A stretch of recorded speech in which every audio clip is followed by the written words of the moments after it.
I would like to dissolve the $10 billion National Department of Education created by President Carter and turn schools back to the local school districts where we built the greatest public school system the world has ever seen. I think I can make a case that the decline in the quality of public education began when federal aid became federal interference. On March 20th, 2025, it was reported that President Donald Trump signed an executive order calling for the shutdown of the Department of Education, a long-held goal of conservatives. The draft, obtained by NPR, instructs Education Secretary Linda McMahon to take all necessary steps to facilitate the closure of the Department of Education, acting to the maximum extent appropriate and permitted by law. This order acknowledges that many responsibilities created by Congress cannot be altered without legislative approval, requiring 60 votes to overcome a Democratic filibuster, presenting a significant legal barrier. Let's use that same pen.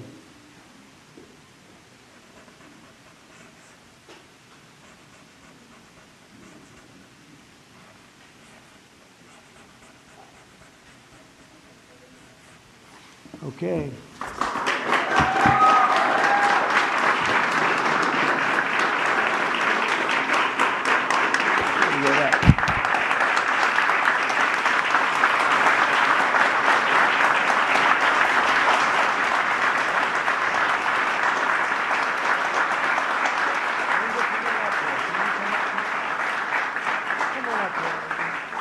The justification for closure, as outlined in the draft, is that since its founding in 1979, the department has spent over $1 trillion without significant improvement in student reading and math scores, declaring the experiment of controlling American education through federal programs and dollars has failed our children. Data cited shows reading scores changed little between 1992 and 2019. While math improved, but pandemic-induced learning gaps remained nearly 5 years after schools first closed.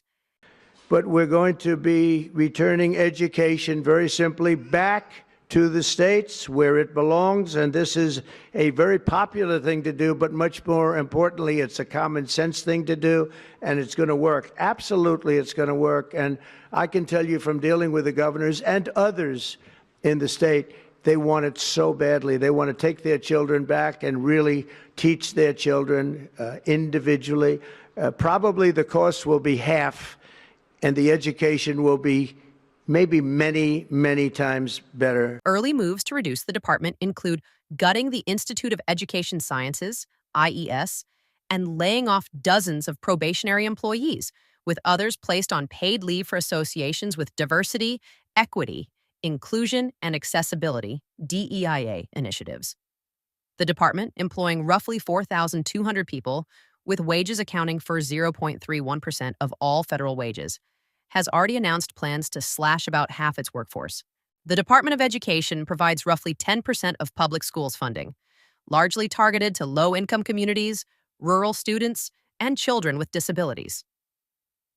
Key programs include Title I, which allocated $18.4 billion in fiscal year 2023 for educational technology, remedial instruction, and mental health services, and IDEA, with about 12 to 13% of special needs funding coming through federal channels. These programs are part of federal law, and the Trump administration cannot cancel or defund them without an act of Congress, though there are concerns about misuse of funds for unauthorized purposes. If dissolved, funding would likely go to states as block grants, but federal accountability for compliance, especially for students with individualized education programs, IEPs, and 504 plans, would disappear, raising concerns about ensuring these dollars meet student needs. Secretary McMahon has suggested that IDEA funding, protected by statute, might be administered by the Department of Health and Human Services, indicating a potential reallocation of responsibilities. In conclusion, the plan post-defunding involves a complex interplay of executive actions, legal constraints, and shifts in governance, with significant implications for educational equity and federal-state relations. The controversy and public opposition underscore the need for careful consideration and dialogue. That's all for the news today. Don't forget to hit that like and subscribe button. Have a fantastic day.